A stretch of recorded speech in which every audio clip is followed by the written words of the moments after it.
At what point did you start to go into commercial directing? You're working with Katy Perry and all these different people that are just top tier again with a brand attached to it. So you make that shift. Like, how was that transition for you?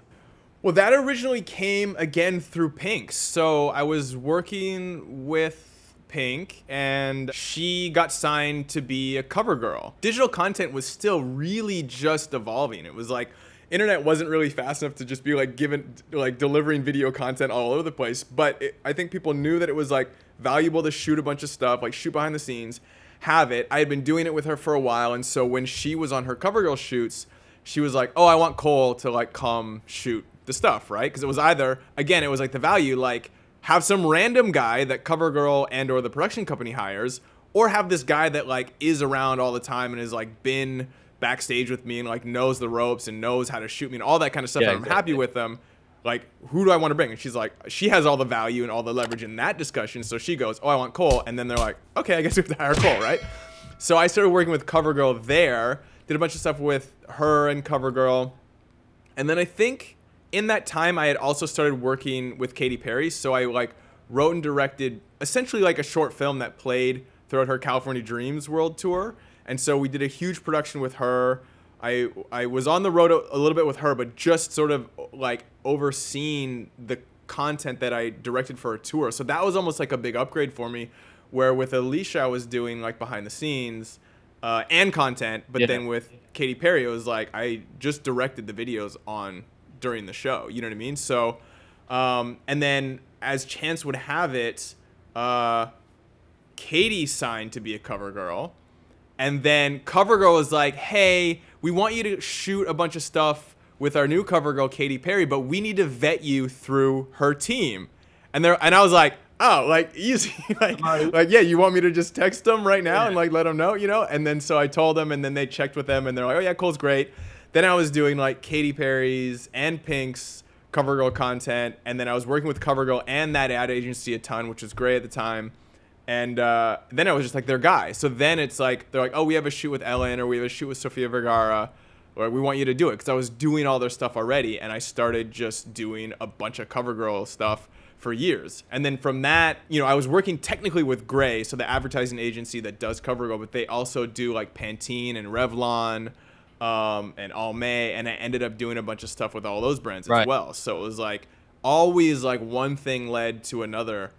With me, and I sort of just like came into this female beauty pop star music kind of space, and I've worked in that a lot, and that in turn was also the thing that led me to the GlamBot, because I had beauty, I had worked with high level talent, and I understood like movement through dance. It was sort of like, oh, Cole seems to be like a guy that can tackle all of these aspects of what this GlamBot is.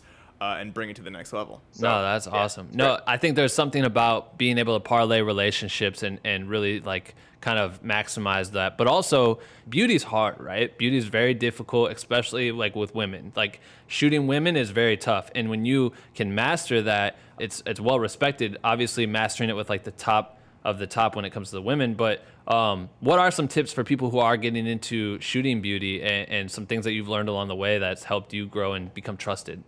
Yeah, absolutely. I think, you know, with beauty, it's sort of this weird catch-22, right? It's like there's two aspects. It's like there's the technical aspect and know-how, but then there's also sort of like your experience and your sort of vetting process, right? So it's like if you want to shoot Katy Perry, you can't shoot her unless, or at least, I'll put it this way, management won't have confidence in you shooting her unless you've shot her already or someone else of equal level. But like the other person of equal level, it's like they don't want to like take a chance on you shooting her first. So it's like you need to have shot someone else of like equal level. So it's one of those catch-22s where it's like car commercials. It's like no one thinks you can shoot a car commercial unless you've already shot a car commercial. But how are you supposed to shoot your first car commercial? You know what I mean? It's like this weird catch-22 thing, right?